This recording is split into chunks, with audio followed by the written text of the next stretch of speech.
Okay, past 7 o'clock, I guess it's time to get going here. So my name is Paul Johnson. I've been doing legislative lobbying work since 1980. I spent the first 15 years really working on poverty programs, social service programs. Since that time, I've done some work and wrote some white papers on foreign policy and affordable housing. In the last 5 years, I've been doing an e-report for the League of Women Voters of Kansas. And I'm a liaison for them. I think you need to know that I'm not registered as a lobbyist for the League, and I don't speak for the League. I am registered as a lobbyist for the Kansas Rural Center in Kansas. And we work on water policy and environmental policy and local food issues, and I'll touch on a little of that at this later in the discussion.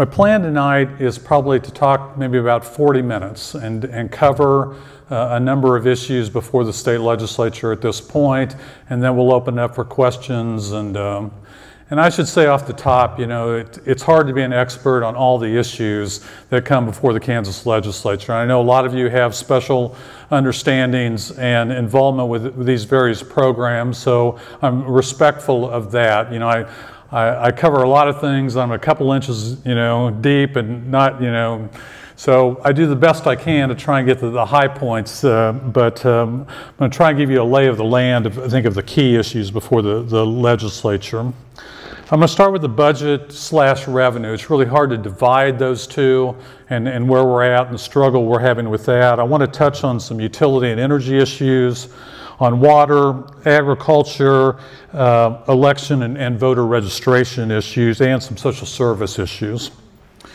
And as we know, as we're sitting here right now, we have an unfinished circus going on in Topeka, and I see I have a couple of experts on the back row that will probably keep me very in tune to the polemics that I may throw out at this point. And I think the one reality about the Kansas budget, and what you have to understand by Constitution-wise, we cannot deficit finance. You cannot pass a budget that's imbalanced, as opposed to what the federal government can do with deficit financing. So that really forces the issue to get the revenue and budget issues in line. And needless to say, we have the most conservative governor and state legislature that we've had, I don't know, forever, but in the last 70 years, for the people who've been elected, you know. I mean, Governor Brownback is incredibly conservative, and with the money that his friends put into it to take over the state Senate in 2012, and defeating a number of House Democrats in 2010, we really have a pretty imbalanced state legislature at this point, as far as what you saw with Graves, what you saw with, you know, Mike Hayden, what you saw with other administrations years ago. The climate, the tone is really much different today. So we've really been looking at about 6 years of budget cuts. And on the revenue side, if you looked at, and you can go back much further, but if you take the 1960 to 2000 period of time, our state had only 2 years in that 40 years where we actually there was less revenue coming into the state. And that was only about 1%. And then the next year after that, it popped right back up. Our deficits in revenues started, our first major one was in 2002, and started the Sebelius administration, and we went down 7% at that point. Then the Great Recession started in 08, 09, and 10, and I mean, Sebelius and Parkinson, you know, had to scramble to figure that out at this point. Brownback gets elected, makes some very, you know, serious budget decisions that he wants to do away with the income tax, and so when we get to 2014, our drop went over almost 10%.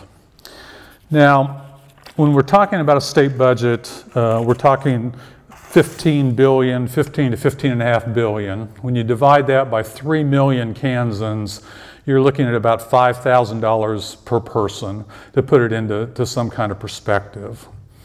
And this is a bit of a budget primary, and I'm going to get down into the weeds at times on some of this. But probably the most important part of the state budget is what's called the state general fund. So out of that $15 billion that of the whole state budget, $6 billion of it is the state general fund. That's really the part of the budget where the state legislature spends most of the time. That's where you get the primary funding for schools and for regents and for state operations as such. That's really what they're battling over. The other $9 billion is quite a mix. It's our Medicaid match. We spend 40 cents out of the state general fund for Medicaid. We get 60 cents back from the federal government. So that's kind of the other part. There's also some transportation. We have some sales tax that never touches the state general fund. It goes into the other part to fund highways. Research dollars that come into our universities are part of that mix. So it's the $6 billion that's really probably the key part. So how do we spend $6 billion? Well, half of it goes for K through 12 at this point. Another 11 to 12% now goes for higher education. 7 years ago, that was 15%. We've seen quite a drop in what we're spending in community colleges and universities. And then another 20% is human services. I think when you hear the word human services, you should hear the word Medicaid, because 90% of human services spending in our state is the Medicaid program, which we now call CanCare. So that's really the thing.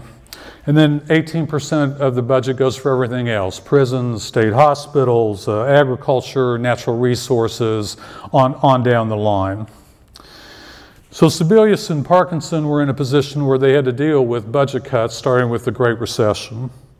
So how do you do that? Well, they started reaching in and took ending balances.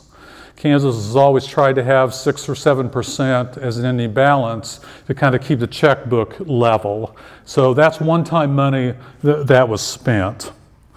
We also, and we could get into a lot of detail about this, but the state government has made a lot of promises to local units of government for different items to help them fund certain transportation, property tax, and a few other items. And when deficits start to show up the state level, then the state cuts off that assistance to city and county governments. And, people, Boog here could talk a lot about what he saw, at the Lawrence City Council at this point. Another thing that went and that was cut back was our contributions to KPERS, which is the Kansas Public Employee Retirement System.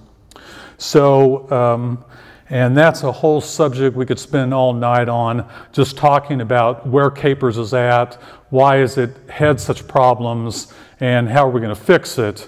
But part of the problem is that the state has neglected payments, proper payments to KPERS many times over the years when they've hit a deficit. And then we had some one-time gimmicks. Maybe a few years ago you might remember that we moved payment of property tax from July into May. We got $150 million, and that was a one-time gimmick, And then we have unfilled positions, which is probably more problematic. SRS when we had it, now it's DCF, Health Department, Health and Environment, etc. All these agencies were really underfunded many times, and they kept positions open, but they didn't have a budget to fill. They couldn't fill the position. So that was a way to, And the other thing that happened with Sebelius and Parkinson is that they backed down from what the court had ordered on K through 12 funding.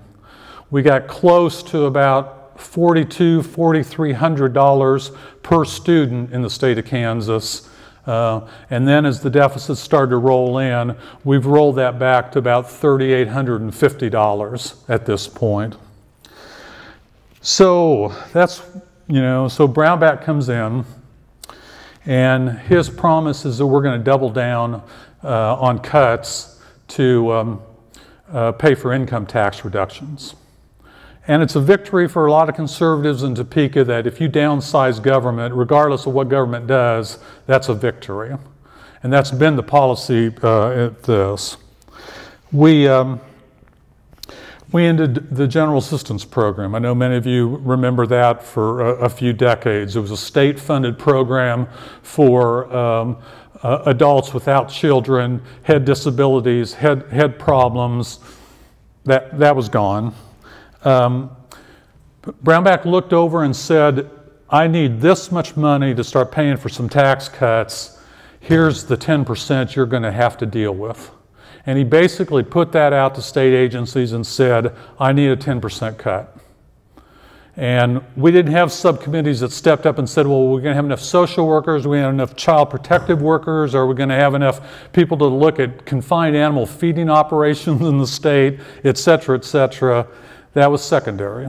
We needed the money, needed the cuts, and that happened. We privatized the Medicaid program. Now it's called CanCare. And I think to their credit to some point is that they didn't think that they were going to make massive savings with doing this with Medicaid. What they wanted to do was slow the growth at this point. And for the first 2 years, we've had 3 private managed care organizations running CanCare. They've lost $100 million the first year and tens of millions this last year. So we're going to see how this experiment plays out. And another thing, you know, and this is another debatable part of how you count funding, but Brownback said that, you know, we're putting money into the CAPERS programs on the part of school employees. So should that be should you count that as part of all of school finance? And when you know, so it's true that we need to shore up CAPERS for those school employees, but the reality is that that's not money that's going to get into a classroom. That's not going to hire a teacher or an aide or a nurse or whatever. So I'm going to shift to the revenue side here a little bit. I think the real key year for the revenue changes that we should talk about is 1992. And that's when there was a massive change at the state level to deal with school funding.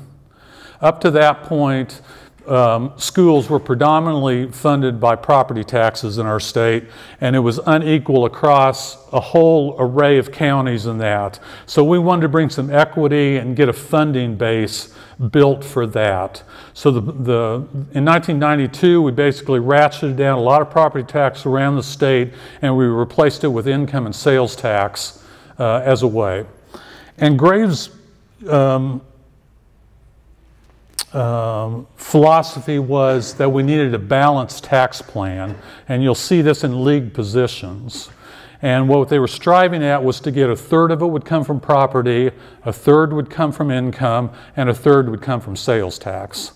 And we got close to that in the mid-90s in Kansas. Then the tech bubble evolved. Things were very flush. Graves decided that we had more money than we needed. It was time to cut, you know, that we could afford some tax cuts at that point. So he did a couple, I mean, one thing he did was when the initial school funding formula was passed in 1992, the statewide average to be paid mill levy-wise for schools was 35 mills. After we got done cutting taxes in the late 90s, we cut it to 20 mills. And we haven't changed that in terms of school funding. We also got to that, you know, with the help of Therese Bangert and some Catholics and some other people, is Kansas put in a refundable state earned income tax credit. And we were only the 5th or 6th state in the country to do that to help with the working poor. So Brownback comes in and thinks that we can take away 30% of our revenue source, which is the income tax, and somehow we're going to work with more economic growth and more sales tax, we're going to cover that loss at this point. And part of the discussion was we had a lost decade in 2000 to 2010. Kansas didn't grow very much, not many new jobs, whatever. What I don't hear the other party saying, or different people, is that we tried this at the national level. When President Bush came in 2000, that was his promise to give back money, give it, you know, in tax breaks. So we did that. And we were nationwide, we were on the verge of really dealing with our national debt. Well, during Bush's 8 years, he almost didn't add any new jobs when you look at the numbers. So why we think Kansas was going to be a different player in that scenario, where 1%, 3 million out of 300 million, how much more, what's our economic destiny tied to? But Brownback said there's about 10 states that don't have an income tax, and they're growing, and we ought to emulate that. Well, you look at a few of them, you have real questions. One's Florida, doesn't have an income tax. Well, they got water, and they got Disneyland, and they got tourism, and they've got other resources. Texas, Wyoming, a couple other states have incredible resource bases, oil, coal, that. Kansas just didn't have some of those amenities to make up for them. So we started the income tax cuts in 2012 and 2013 to bring down the income tax rates. And along with that, we decided that we were going to eliminate immediately. Now, we're going to phase down these rates over a period of time, but we decided what we're going to do at the same time is eliminate non-wage business income in the state of Kansas. And when they made the first guess at how much that was going to cost, Revenue said, well, we think it's going to apply to 192,000 business filers in the state of Kansas. That was 2009 federal income tax. Well, today now we know that it's 333,000 people that are benefiting from LLCs, subchapter S's, sole proprietorships, farmers, the guess when they rolled this out was it might cost us $160 million a year. Today we're sitting at somewhere between 210 and 220 million. And they tout it as a small business break, that it's really to help small business to get them going. Well, the numbers don't bear that out. If you start at $100,000 to 250,000, 250,000 to 500,000, 500,000 to God knows how high, those filers represent 5% of the 330,000 LLCs, subchapter S's, 5%, they get 70% of the tax breaks. They get $168 million out of $205 million that it cost in 2013. So our job growth has not been spectacular. We're not setting records. We're not doing that much better in our region, let alone nationally. And our sales tax has not exploded, which is what they thought would do to cover it. Okay, that's the revenue. I'm going to get into, I think, what I would call budget and policy gimmicks that are really troubling at this point. And this started a year ago with the judicial budget in Kansas. So certain senators said, okay, and the judiciary's been having its problems. The filing fees haven't been coming in. They've been struggling financially, and they needed some extra money. So the senators said, well, we're willing we'll up some fees, filing fees and court fees, et cetera, and we'll put in a little more SGF, State General Fund money, to help you. But to do that, we want these policy changes to go along. So you put them into the same bill. Now we have 31 judicial districts in the state of Kansas. And I'm no lawyer and I'm no constitutional expert, but what I read is that the judicial branch ought to be controlling itself, that it's self-governing, that it is the one that makes decisions on administration, whatever. And it used to be a streamlined statewide system. So the Chief Justice of the Supreme Court would help with selection of the 31 chief judges in these 31 regions, and they would deal with budgets, and they would package it together. But our state senators decided that we wanted local control. If school boards can control their own budgets, they can pick their own people, then why can't each one of these 31 judicial districts do it as well?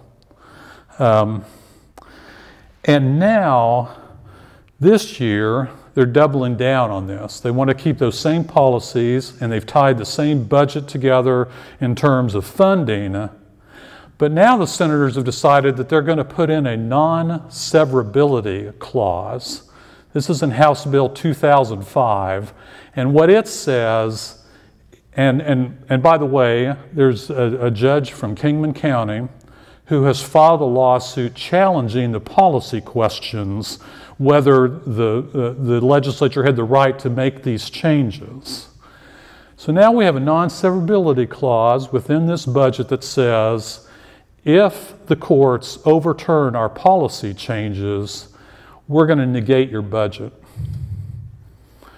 Your budget goes away, and then we're going to have a special session, maybe. We're going to have to do something different, too. Good question. Who's the referee in all this? I mean, where is the checks and balances and constitutionality of who makes these decisions? So we did that with the judicial budget. Then we thought it was good enough for them, we'd do it for the schools. That would be good. So to fund the schools, here's the policy stuff you're going to have to swallow to go along with it.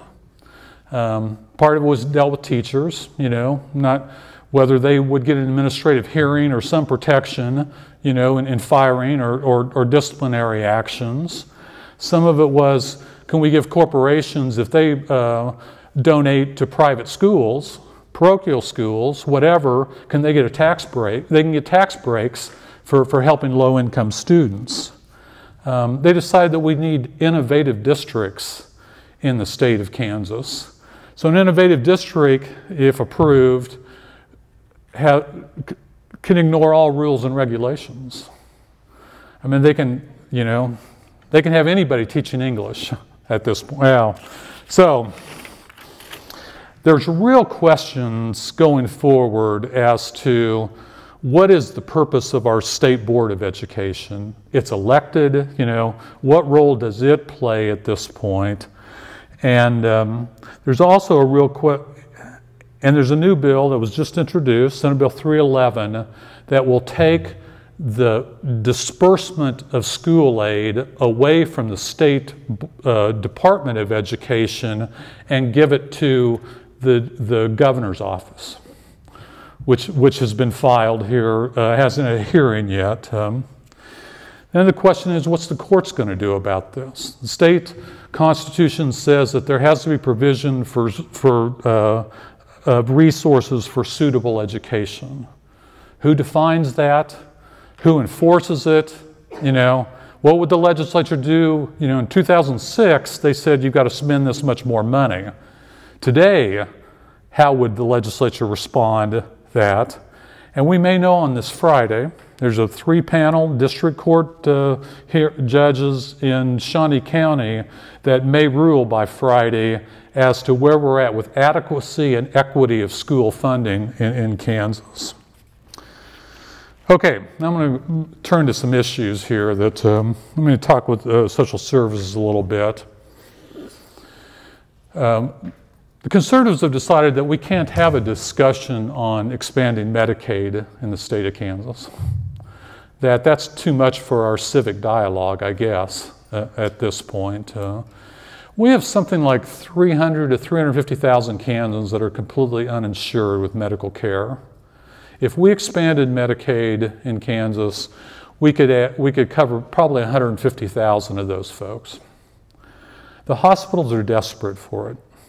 Our rural hospitals, as the Affordable Care Act continues to be implemented, what they used to get in terms of covering compensated care for the uninsured is starting to go down, because the theory was that Medicaid would go up and it would help fill that thing. Well, Kansas is one of a couple dozen states that hasn't expanded Medicaid, and I think the rural hospitals, I think that's probably what it's going to take as a wake-up call in the state, is for us to see a half a dozen rural hospitals just go under to mental health coverage is something that has just been bludgeoned by this administration. We have a law on the books that says that we have community mental health centers all across the state. Well, the community mental health centers are by law mandated to serve everybody who walks in their door. Uninsured, everybody.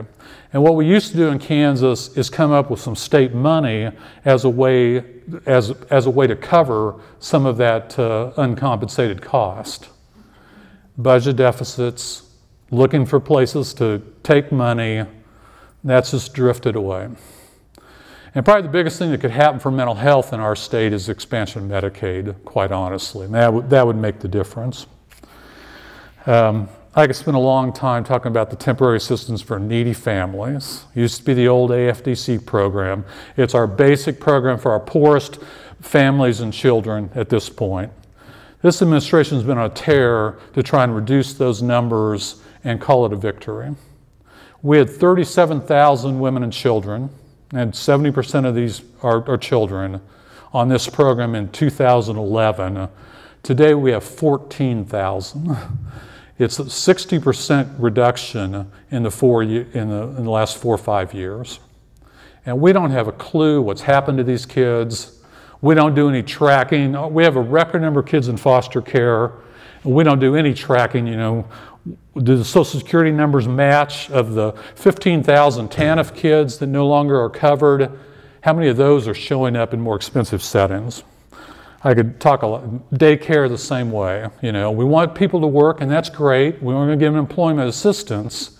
It would seem like if we're really actively doing that with hard-to-serve mothers, that they would need some help with child care assistance. We went from 19,000 slots in 2011. We're down to 12,000 today. And the crime of all this is that we have $40 million sitting in the ending balance of our TANF program.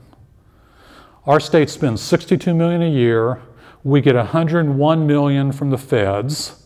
That hasn't changed since 1996 when it was passed, when Clinton signed it. And we haven't raised the TANF per person rate since that time. We haven't, so, all right, that's TANF. I'll talk about energy and utilities a little bit. Mark Parkinson signed a law that set up in Kansas a renewable portfolio standard for supplying renewable energy in the state of Kansas. And I don't think we can overestimate just what kind of expansion we've seen with renewable energy in our state in the last 15 years. Today we have 20 operating wind farms across the state. We have 7 under construction and a lot of interest.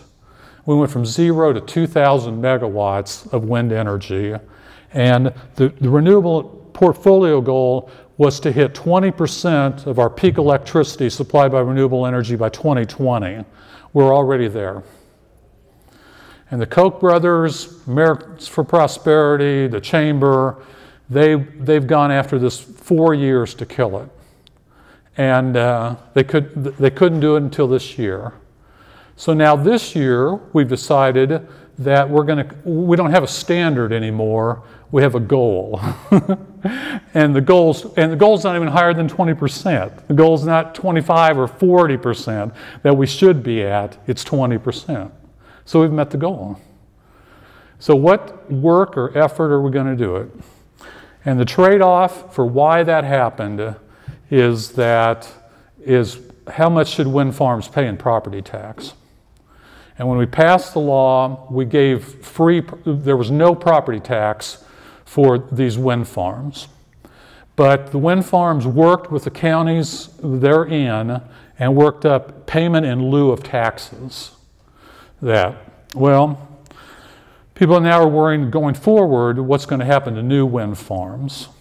And if they're online by, I think, 2016, ask Marcy to verify this, then they're still covered by they're not paying property taxes. But those after that will be on a 10-year cycle where they won't be paid property taxes and then we'll start paying. Is that right? Okay. The other piece in what's happening in Kansas around energy, that I think is pretty vital, is they passed a bill last year dealing with net metering. Net metering gets into the game about if you're producing power, if you have a small wind system, which most people don't, but mostly solar panels, and you're generating power like Marjorie does. What's a fair rate for power that you sell back to the utility, and how do you find that balance at this point? A lot of states have what's called a whole or complete net metering, which means whatever I pay to Westar, if I sell them a kilowatt hour back, they pay me the same amount. We didn't get that in Kansas at this point, probably more troubling is that we passed a piece of legislation that's going to leave it up to the Kansas Corporation Commission, which regulates our utilities, to say what's a fair net metering policy and what's a fair fee or hookup fees or that. Well, Westar has filed a rate increase, so we're going to see that this summer. Under their rate increase, they're going to force all solar generators to pay much higher rates. That what they have to pay for their monthly hookup is going to be significantly higher. And Cromwell and friends are already intervening in this rate case to see where this battle goes at this point. The last thing on energy and utilities is that we've passed a plan called the Clean Power Plan, and it deals with mandates by the environmental protection agencies that states have to reduce their greenhouse gases by up to 30% over a certain period of time. So the question in Kansas was, are we going to write our own plan, or are we going to let the feds do it for us? And there was a lot of give and take, and what should we do, and whatever in the chamber. And a lot of people said, don't do anything. Let the feds write it for us. A lot of our state legislators said, no, we want to write our own plan. And we have an 11-member legislative committee that will be monitoring this and looking at the plans and seeing what the filings go to EPA. And I'm glad to see that Marcy's here because I think she's going to be on it, and a stellar voice for. But the basic provisions of this really are 3 or 4 things. One is that we're going to burn more natural gas and less coal. So that's where we're headed with that. We are going to see expansion, I think, of renewables, and we're going to take credit for all the wind farms are going to play into helping us with our greenhouse emissions. The other option that we have, which we've really done dreadfully with that thing, is energy efficiency in the state of Kansas. If you look at the 50 states across our country, we've been about 45th in having any energy conservation programs provided by the state or by utilities. So, and we really don't have much of a clue as how well or how we use electricity in the state of Kansas. We have 1.2 million occupied housing units in the state of Kansas. A third of those are rentals, 400,000. We've never grappled with renters pay utility bills, but they don't control the property. So how do you get energy efficiency into that setting at this point? And 70% of our homes are heated by natural gas, 20% by electricity, and then 8% propane and some others. Probably the most reluctant utility that's been a player in looking at conservation efficiency is Kansas Gas Service. And they serve they serve most of that 70%. So we've got to bring them to the table. They have a guaranteed service area.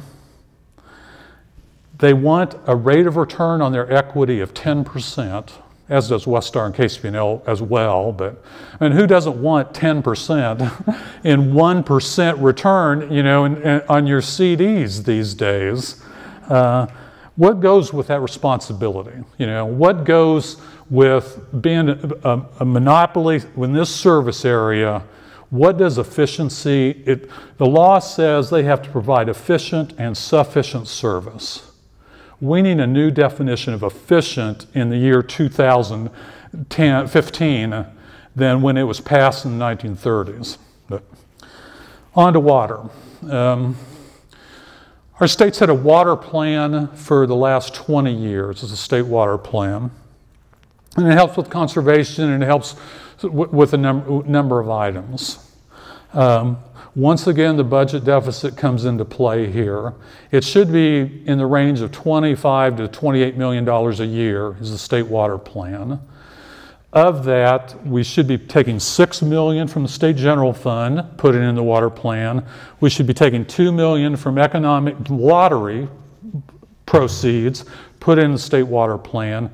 We've stopped that for the last 4 years at this point. So we're at a $13, $14 million water plan. This comes at the time when the governor wants a 50-year vision on what we're going to do with water in the state of Kansas. And after meeting a lot of environmental groups and people, we've met with the Kansas Water Office and Department of Ag on this a couple times. We finally got them to change the title from a water vision to a water supply vision because that's what they're concerned about. And there's really two items. What's going to happen with the Ogallala in western Kansas, and what's going to happen with our reservoirs, which supply a bulk of the drinking water for about 1.6 million Kansans at this point. We've used somewhere close to 40% of the water out of the Ogallala at this point, and K-State predicts that at present rates we'll use 70% by 2050. We have about 35,000 water rights issued in that area, and they're over-appropriated. We have given away so many water rights that we're inevitably going to drain the Ogallala. So the question is, how do we undo that? How do we buy back water rights? How do we figure out ways, my attitude is when that land turns over for sale, that the new owner ought to understand that they're going to get 20% or 25% less water. But good luck getting that in this legislature at this point. And the federal reservoirs, Tom Sloan, people have spent a lot of time talking about, a lot of them are silting in. They're 40, 50 years old.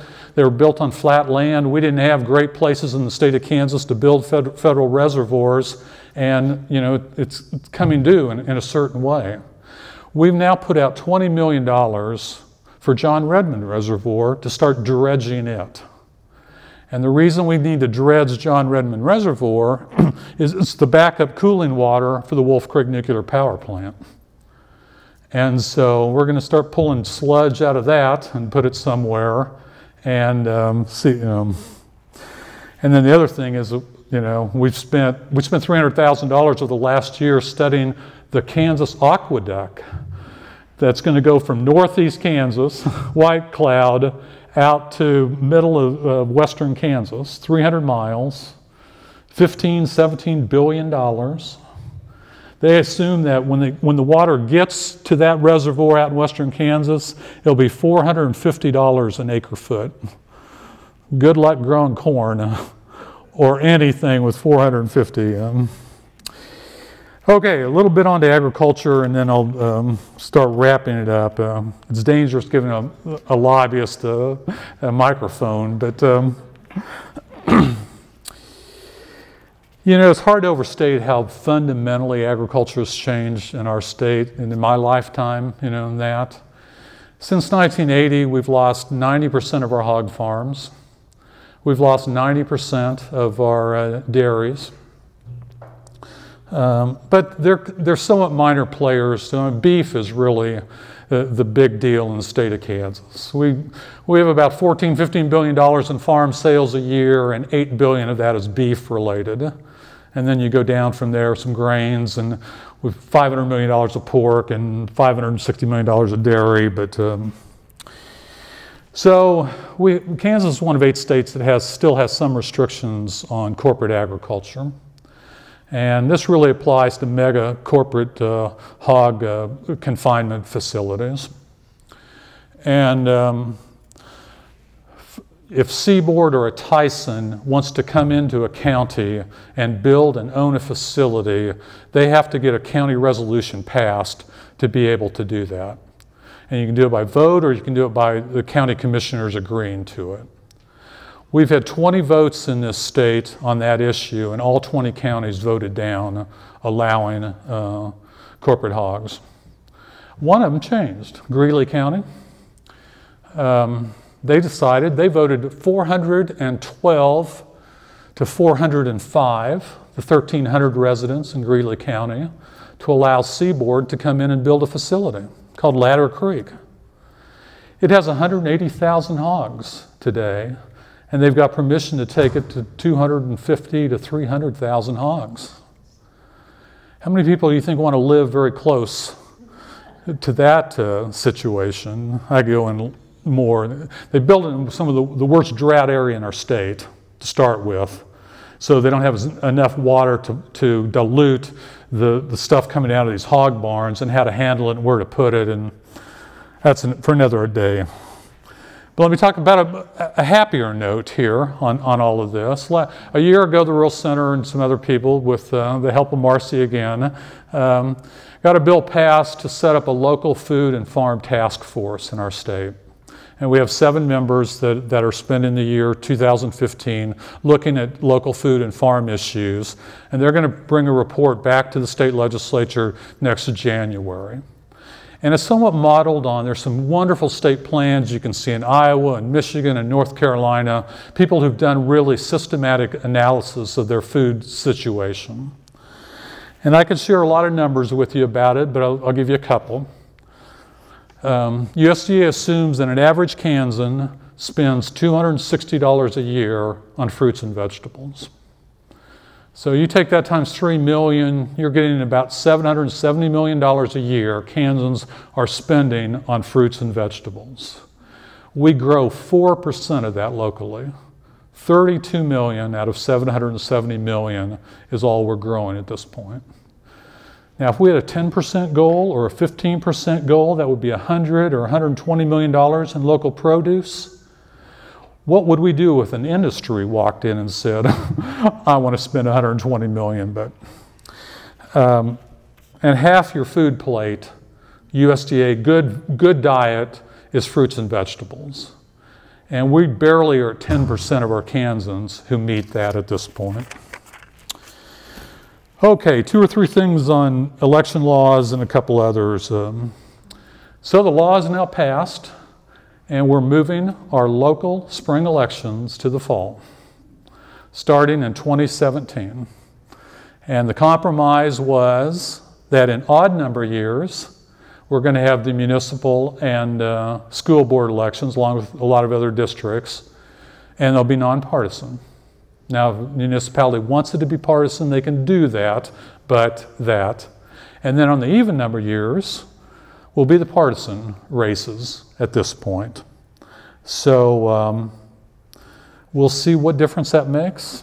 I think we're gonna test, you know, when you look at the $30 million that was dumped in this ridiculous governor's race that we saw last, you know, are we going to have $30 million school board races? I mean, what's it going to take dollar-wise to turn out voters? I guess is part of it. We've now passed Senate Bill 34, so our great Secretary of State and our Attorney General can now prosecute election crimes. And by the way, we strengthened some of the election crimes. And we're also kind of debating what happens with people who are in these provisional ballots, or they're kind of, you know, semi-voters at, you know, at this point. You know, what's the legality of that? I think the photo ID issue probably is settled in Kansas. I don't think we're going to reform or change that back at this point. And we just passed 2183, which was a hodgepodge of many election items. But one of the items in that now is decided that the state can overrule any political sign ordinances by city or county government. It's another area where state of Kansas knows best. And the state of Kansas knows best with concealed weapons. Local units can't regulate that, can't do that. So let me end on a couple victories here. I think that it is somewhat of a victory that we don't have a second coal plant at Holcomb, Kansas.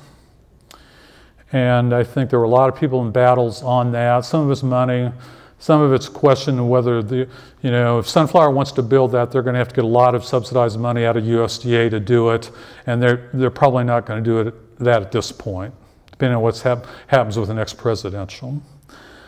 The other victory really is that the governor wanted to change our selection of Kansas Supreme Court justices. And, well, we did it with the Court of Appeals. So now he selects and the Senate confirms. But that was a statutory provision. But to do it for the Kansas Supreme Court, you have to have a constitutional amendment. That takes 84 votes in the House. Those two resolutions to change that, either to election or to approval by the Senate, has been on the House calendar the whole year. And there's never been a run or a try at it because they don't have 84 votes to move that constitutional amendment. So that's my polemics for the time being. And I'm glad to hear questions or comments on your thoughts about how the political dialogue is going on. And as we speak, obviously some of our legislators are in the room, so some of the key stuff must be placated a bit here. But we've got the tax bill in the conference committee, right? That's doing that. And the House passed the budget. Yes, Senate Bill 112 today. And how did that happen that the House could not debate it at all? That the House Democrats could not debate it? That gets very complicated in a roundabout way. Normally what happens when it's introduced, the ranking, the chairperson of appropriations will come down and give a pretty lengthy discussion about what is in the bill. And in this case, I think he gave all of 3 to 4 minutes. Then a light went on, and the other legislator, which was the vice chair, normally comes down and makes comments. So we figured his was short because hers would be longer. Then after that, the ranking member, which in this case is always a Democrat on the position, was Jerry Henry from Cummings or Atchison area, would then put on his light. But as she was coming down the aisle, her light was the only one that was on because we were waiting for her before we put our lights on. They decided not to call on her. And then she said to the chairman, "You may close." And we were all jumping up, why did this happen and whatnot. And it just happened that quick. On this particular bill, we could not offer amendments. Okay, so we would be able to because it had been done previously. But we were prepared to give comments from transportation, from social services, and mental health. We would have done one in terms of trying to get 5 people lined up in order to speak, because those were what I would call the glaring areas of Senate Bill 112. We know that with mental health, we had a great need in this state. That's why the community mental health centers were established all over the state. The other part was there are people that need services but do not have insurance, but they still need mental health services. And then you have those people that don't qualify. They're ineligible for Medicaid, so they don't have a way to get there. So we were going to address these issues, but it happened so quickly, all these various issues that we were, it was. But we also have a coalition with moderate Republicans. All of them stayed. I mean, no one veered off. But the makeup of the House, which I think is important for you to know, is that there are 28 people that signed the no tax pledge. Okay? And so now you have the moderates working with the Democrats. So in essence, that mega majority only actually had 51 people to work with. but they were able to get some of the no-pledge people to come on and vote for this because that seemed to be the better alternative at the time. So that's a roundabout way to get to it, but that is what really happened, and it happened so quickly. I'm talking about within a 5-minute period of time. It just happened. In all the years I've been there, I have never seen that happen. The courtesy has always been extended. You know what the protocol is, and you go from there. And I would add that there's not been a floor debate in the House on the state budget.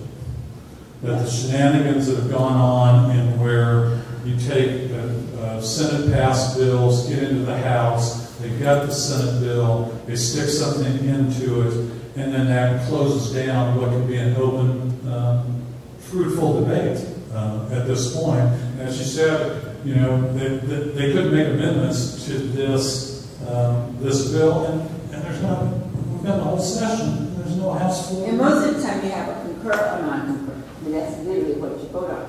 Now, because we couldn't do amendments, we were just going to make our points. Right.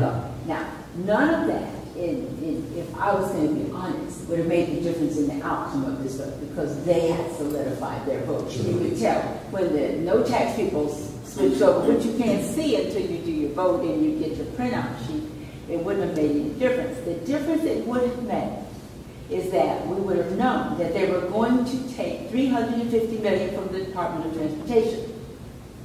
And we know that we were downgraded because Moody's said we were too reliant on a single source for additional money, and that was the Department of Transportation. So we're going to take $350 from that. We know with 10, we get 60 months of federal money for cash assistance to either educate people to work jobs or put them in job training, and it covers part of their child care. Well, as a result of that, the state of Kansas 2 years ago eliminated to 48 months, and in April we brought it down to 36 months. We still get 60 months of what we would call welfare reform, but now we can only give those assistance for 3 years. And you have to understand, this is a lifetime. And that was the area I was going to cover today. This is a lifetime. And most people work 30+ years in their careers. And yet they have 3 where they could have had 5. And even with 5, it's a lifetime. And you can't get any more assistance. So it's really an interesting combination. But we are in a bind. We have to have a balanced budget. And I think the idea is get it any way you can. And then the tax bill, you have to produce revenue in order to cover because we don't have enough. And I'm going to stop at this point by saying, I still say, before you tax anybody, you need to repeal or haul in or stop the LLCs. That's 330,000 people not paying income tax. That would raise $133 million. It's not enough yet because we got to get to that 400, but still it is a huge start.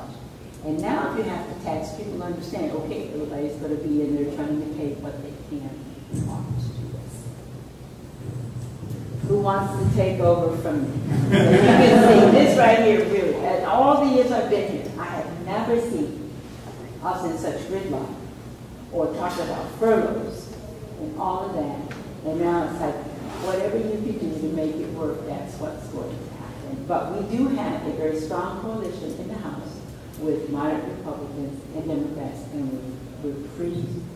we're just hanging tight from that respect.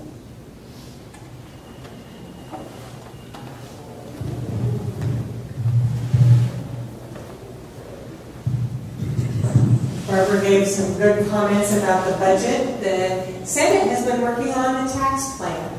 So we did get a plan to review from the House, and their issues, if I can remember some of them, they were looking at the rural opportunity zones, and let's extend the income tax credits for those zones.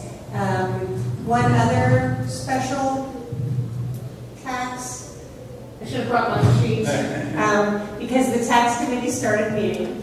And of course, both the House and the Senate have decided that the best way to get money this year in taxes is to give an amnesty. So don't collect any of the penalties that are owed on the taxes that people haven't paid. And maybe between September and October, we can collect $30 million.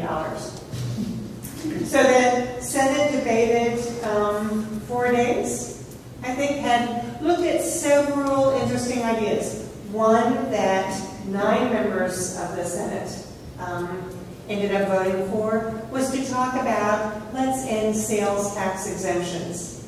And they believed that they could have over $600 million in revenue if they ended sales tax exemptions. Half of those were eliminating or asking for eliminating the sales tax exemption for schools when they buy supplies. That was actually $84 million. So we fund the schools to buy pencils. The schools now pay sales tax on those pencils. The state will get the money for the sales tax. And the kind of crazy thing about it is, so will the local units of government. So this state would actually have to pay more to make up what we've cost schools in the budget, although we probably wouldn't have had any intention of doing that. And over $200 million was the same thing if we charged agencies a sales tax on the things that those local agencies were purchasing. And that is hospitals and nonprofits. Hospitals and nonprofits and blood banks. Right. Part of that. It's really, Paul explained that rural hospitals are facing a lot of difficulties. This is asking them to add sales tax to the materials they buy. But it's also a way to really hide your cut to agencies. Because if you just say sales tax, we don't have any information on which agencies are making the most purchases. So, is your lower tax on food going to end up in the final bill?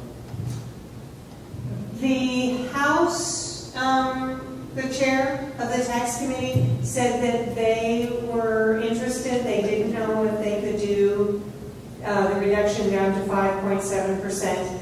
But I think because I added an amendment on the floor for our tax bill, we had other really important things in there. We're giving, or correcting a mistake we made for Christmas tree farmers. And there's 35 of them in Kansas. And they report their income on Schedule C and take their loss on Schedule F. And because of not charging tax on limited liability companies, they were not able to take their losses, which included their expenditures. That's somehow different because they're part of forestry. So we're correcting one small part of the LLC thing for Christmas trees. We are doing the amnesty. We're requiring that the Department of Revenue send out letters on motor vehicle taxes. As opposed to postcards. As opposed to postcards, that if you lose your postcard, you don't know how much you owe. And the counties were concerned about that. There was, we are changing one part of the sales tax exemptions, which is people are allowed to take a deduction if they make a purchase on behalf of a charity instead of the charity buying that. So that's probably one reasonable small piece of the sales tax exemption that we're looking at. One of the amendments that went on was saying, and this is a very dangerous one, is saying that counties can't increase property taxes over the previous year's valuation if it's more than the consumer price index. And that includes counties that are growing. You know, if you've got an expansion, a new development area, certainly we saw in around Fort Riley, a huge expansion of housing when they were expecting Big Red 1 to come in. So those counties would not have been able to expand, so that's a property tax slip. So I'm hoping that gets back on. But I did make a motion on the sales tax to bifurcate the sales tax, so there would be a different sales tax on food than there is on other sales. So I think, and what I'm really pleased is everyone in our caucus, our Democratic caucus, was in favor of this. Everyone, I believe, on the House side of the Democratic caucus is in favor of this. And even if it doesn't stay at 5.7%, it's starting to say that we should consider taxing food differently than the rest of sales. And I'm hoping we would have a great argument in future years to say, let's continue to reduce that amount on sales. So the scary part is, I think the minority members of the conference committee have already agreed to disagree. We're probably going to be running that on the House and Senate floors tomorrow. That means when they come up with the conference committee report, only 4 people of that 6-member conference committee have to sign it. And then the 4 Republicans. Well, have to sign. yeah, they're probably the majority party that will be signing it. So we're expecting, obviously, increases in sales tax and a lot of other issues. I know that House members have been fighting really hard. There's a group that wants to make sure we do something about the business taxes. I'm really hoping that we get it on. It's just going to see. I've heard that we're going to get out by Friday, the end of the day on Friday. And the only reason that might be true is that Friday will be the 106th day of the session, and I think the longest session was 107. So if they can get us out by Friday, and you know, getting out by Friday just means you don't adjourn after you gavel in on Friday. So it could be Friday, it could be Saturday, it could be Sunday, it could be Monday. But as long as you haven't gone back out and are keeping working, you're on the same legislative day. I know the House had a limit on hours. Can the House work all night? The Senate can work all night, but not the House? Right now we have it at midnight, but we could actually waive that if the members chose to do so. And so you would just need 64? Yes, 63. 63. One item I like about your sales tax on food is that you differentiate between candy, Oh, yes, candy. Coke, dietary supplements, whatever. Soft drinks. They would remain at the highest level. It's food for what's their food and nutritional value. Well, it is actually wording from the streamlined sales tax. Oh. Because Kansas wants to be part of the streamlined sales tax consortium, and they are hoping to be able to collect sales tax on purchases over the internet, even if you don't have an entity in the state. And so there are certain rules that you have to follow to be part of that streamlined sales tax. So there's a standard definition of candy, and you can use that because some states, when they formed that coalition, had already not given an exemption to sales tax on candy. This is one of the great stories about the state of Texas. When they started to meet about the streamlined sales tax, they assumed that there would be some differences of how people figured out their sales tax. But I think the state of Texas rounded off at 4.1, everything higher went to the next penny. So a good way to collect a little more on sales tax, and so they've had to go through all those issues. And Barbara and Boo, come up. You want to stay back there? Boo. Bring it to Boo. Why don't you bring it? So what's the question? One Marcy, as I understand it, the hole was dug by lowering the tax rate and exempting business people from paying anything. Is there any movement to reinstate any of that? Well, I think about 70%, 71% was the income tax itself. Everyone's rate on income tax. And then 30% maybe that the business income. And I think the business income has the best chance of being considered. The idea that we would lower or raise income tax rates. There was one proposal by the governor to increase, or say if you had $5,000 in taxable income, you wouldn't have to pay anything. For your first 5,000. The first 5,000 of your taxable income, after you figured your taxes, you would be exempt from paying taxes. For a single person, $12,500 for a married couple filing jointly.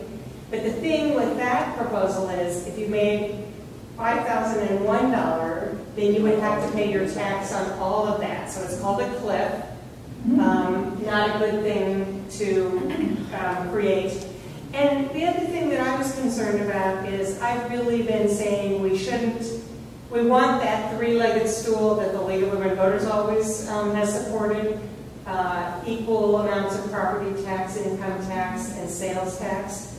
So this would be one more proposal to replace income tax with sales tax. And it may leave those individuals who are paying a higher sales tax in the exact same place. But again, I'd like to replace sales tax with income tax, so I'm going in the other direction. Marcy, I might just... Was the only Democrat who did not vote for that part of the governor's plan. I might just add to your question, it was interesting because there is a group in the House that wants to repeal part of that, the income tax portion. And the governor has been very silent on it. But last week, well, Tuesday to be exact, he made it very clear through the Secretary of Revenue that if anyone offered anything that dealt with taking away the LLCs or that limited liability or anything to income tax, he would veto it. So when he said he was going to do that, the other group said, I've been waiting because now it's a challenge. So it'll be interesting to see if that tax doesn't pass. Does Mark Hutton, who has that proposal, would offer that? Because even some of the Republicans see that as being unfair. We say that issues should be fair, equitable, and sustainable. It is not fair, and you know exactly why. Somebody in the office gets a break, and you work in a different position than they do, and you pay. And it's not equitable, and it's not sustainable because we can't afford to give that gift any longer. We cannot afford it. This state just can't. But the governor will not give up on that experiment portion. He just will not give It up. seems like we used a big shovel to get this on the hole. We need a big shovel to fill it back in. We need probably 3 shovels. The governor did make a proposal about guaranteed income for limited liability companies and other pass-through.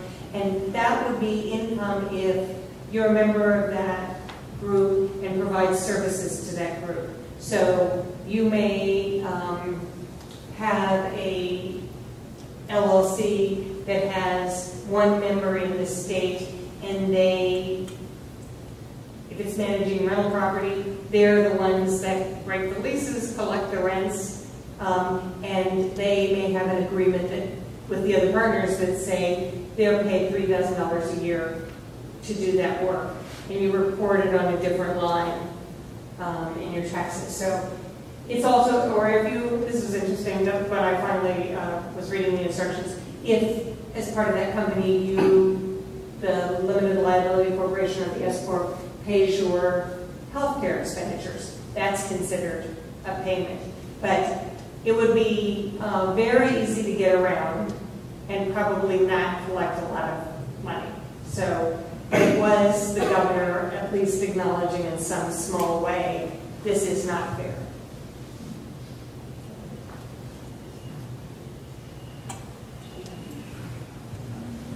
Marcy, excuse me, can you bring it to him so he can represent a hybrid? No, I'll try to project. I don't really have much to add. The only thing that's really struck me about the session is how really rotten the process is.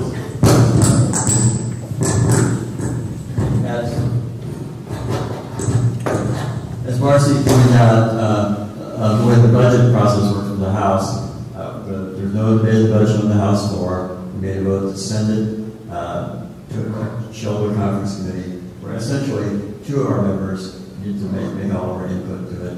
We get it back for an up or down vote. I tell anybody who will listen, if we did things like this at the city government level, they'd throw us all out.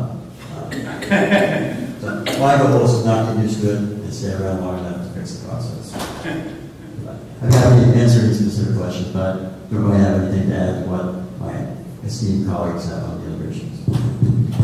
Let me just say he's very, very modest because we made him the ranking member on corrections and juvenile justice, and he has played a pivotal role because of his background in law, and because there's so many bills that come out of that committee that he has to present before Congress. So we say he's a freshman legislator, but he's not a freshman in terms of his abilities and what he's done, and we knew that. So I just want to say that because he'll be very, very modest about it, but he's been very crucial and very beneficial to us in that capacity. Well, they're good mentors. You touched on something that I've been thinking about, which is how to address the process, which is not open, which seems to be controlled by power structure. That how do you cut through that? How do we get this opened up? Are there, I don't know, are there rules? There are rules in the process. The problem is people have been there for a long time and know how to manipulate them. We've had this thing we call gut and go.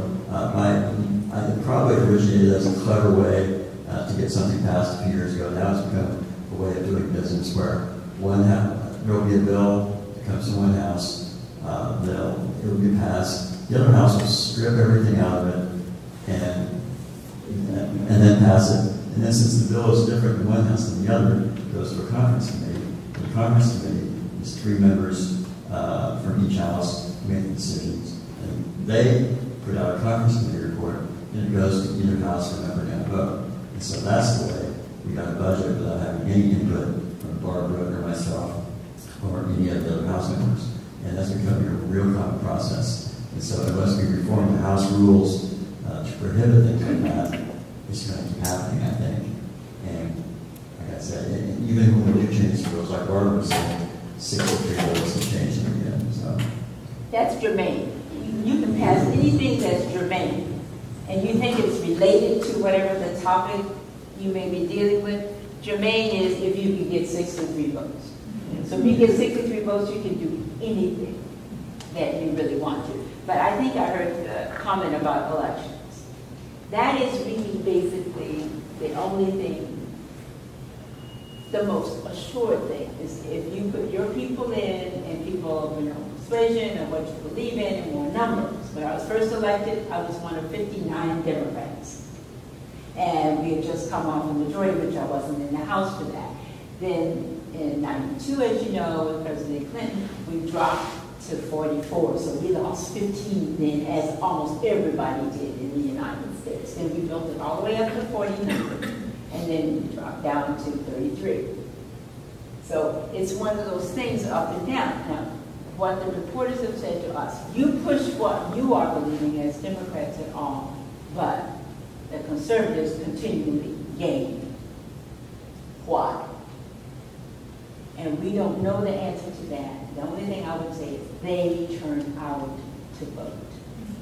I think if it's like 6 Western Kansas hospitals and 6 school districts closed, that might change things a little bit. So it might, but everybody thinks that somebody else's legislator screwing up, but the truth of the matter is, there's a whole lot of them. You know, it seems to me that gut and go, that process in and of itself isn't good.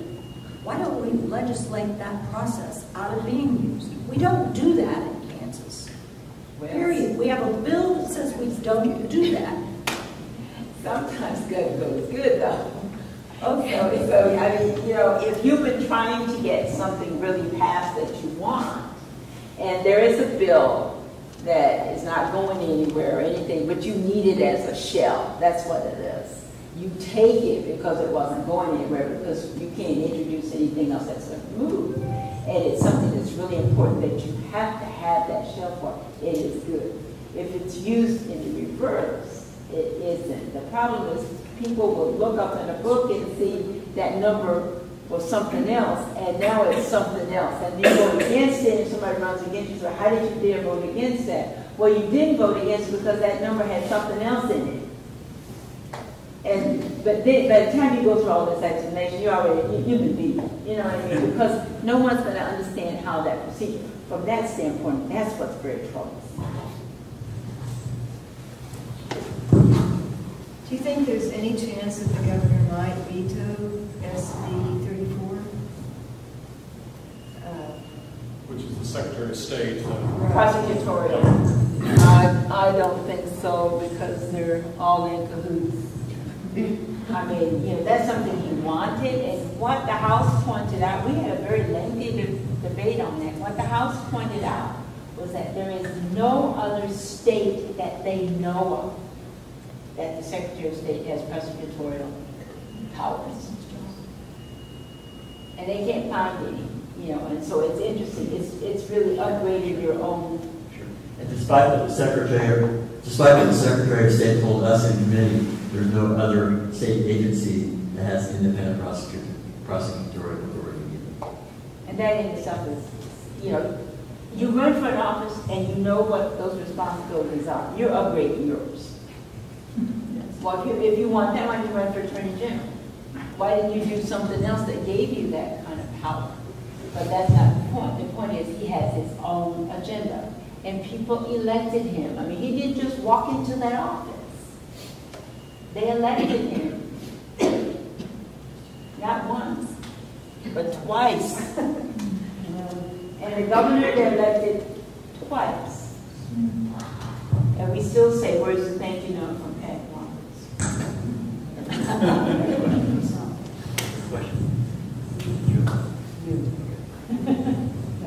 Which reactor? Do you see any way out? Out of, well, the whole mess. Well, let's start with the budget. You think well, right now the biggie was 112. We have a vehicle now. We didn't have a vehicle. And it passed 66 to 48. And you needed 63 to really get it out. And actually it was 64 if you look at the actual number. Only when it was short of passing, 2 people switched and came on. So it barely passed it, but we have a vehicle where before we didn't have anything that would do it. But we can't do anything if we don't get a tax bill, because we have to have the revenue to fund what's actually in the Senate Bill 1. I think the notices have gone out at the University of Kansas about identifying employees, and if they don't know by the end of the day on Friday, then I heard from someone I just ran into this evening that said that the chancellor sent out notices about furloughs. So I'm waiting to see what happens if the legislative staff is furloughed and how we could work on bills without any of our staff. But that won't happen. And I'll tell you why it won't happen, because there's essential and non-essential workers. And they make that distinction. And the university had to go through and figure out what kind of definition would we be using for essential and non-essential. In this case, I think our staff people would be in the essential. However, our office staff is not, because we don't have anyone in our offices, and they've been gone now 2 weeks. They finished their 90 days, and that was the end.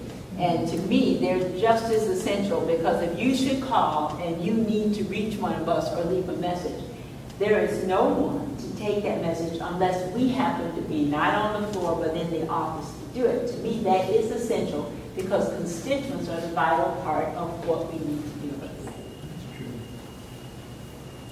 Do you think when Governor Brownback implemented the tax cuts, that he really truly believed that it would lead to a level of economic growth that would make up for it? Or was this simply a delusion? If I was going to be honest, I would tell you, I think he believed that this would lead to expansion and it would get better and everything else. I just don't think they totally looked at all the scenarios about what could happen if it did not happen. And what I'm convinced that they did not know is that it started with 191,000, and that was in the bill. Now it is 330,000. And what happened was, some people looked at it and said, gee, if they can do it and get a break, I'll do it. They've told you so by the counties. I don't think he really did that. Well, I think there are two options. We're hearing now that the experiment takes longer than this to work.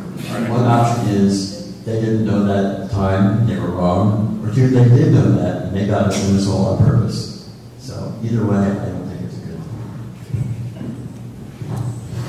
thing. One other possibility was that the governor was really hoping for an oil and gas play in South Central Kansas. And if we had something like the Balkans, and there was that opportunity, then all of a sudden there would be enough in severance taxes coming in. We would be more like North Dakota, that for a while had more money than they could spend. And all of a sudden, the people who didn't understand where the money was coming from could have said, oh, the governor did this, and now really isn't. He just... So he was willing to bet on the three-legged racehorse. Yes. It's a possibility. And then there's others who will tell you it was a political move. And from a procedural point of view, if indeed something went to the governor that had the LLCs out, and he did indeed veto it, is that pre the gavel coming down or post the gavel? I mean, what happens if he does veto? If he vetoed and we were at this point, I think in the session, he would be the one responsible for furloughs and agencies shutting down, and he wouldn't have any help with a bill to make a temporary payment. So I mean, that's another thing. I don't know that he would have a lot of choice. If he didn't sign the bill, he would have to call a special session. So the session would have adjourned and you come back for a special session. That's what I was trying to get to. Yeah, because we wouldn't have the time to override the veto. If you remember in 2005, when we went quite a while, Kathleen Sebelius called a special session for education because of the court order. And we hadn't had a special session in 16 years. One of the few states in the United States that really does not on a regular basis have special sessions. We have states that they had 2, 3, and 4 special sessions a year. And they couldn't believe it when I said, we had had one in 16 years. And if you look at it now, it's 10 years since we've had a special session. But what we were told, when a governor calls a special session, they better have a plan about what it is we're going to do, and we better be pretty successful. Because we don't really have special sessions. And in our case for education, it was. We were able to get what we were looking for. They just never followed through. Oh, but if it had to do with guns or murder charges, and we would come back, because we did come back for the one-day special session on capital murder. That's true. We weren't talking about guns and stuff, but yeah. But yeah, if it has anything to do with that, it would have been taken care of right away. have two opportunities for a fundamental constitutional crisis brewing. One is the effort to blackmail the judiciary over the issue of funding. The second is when the court comes back and says you're not spending nearly enough on education. How's that going to play out? There's some conjecture that we might hear from the courts on Friday. Well, there's some other stuff you may hear before Friday, too. And that is the, how do I say, the FBI case that's been going on. Yeah. And everything else. There's rumor that we're going to hear that there's 5 or 6 people being indicted. Who would be the lieutenant governor? Campaign funds? Well, it was Yes. This is a grand jury that's been going on in Wichita for several months, and there's some questions about. And you saw it in the paper. They were going to they were going to interview the governor, and they had all the and Carol Williams from the ethics committee, and all of that was going to happen. She never did talk with them, I don't think, right? And so it was a whole combination. But now the rumor today was that by the end of the week, we're going to hear that there are at least 5 indictments, and that there are other people involved. And some rumor has it it's going to be bankers, because you got to have somebody helping you with doing what you're doing.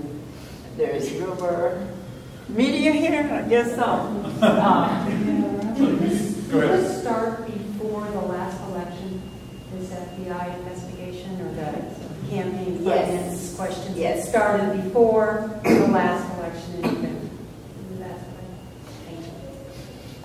So there's lots of things coming down, but I think they're trying to get us out of the session as quickly. Right at this point now, before it was like dragging, and all of a sudden it's like, you gotta move, you know.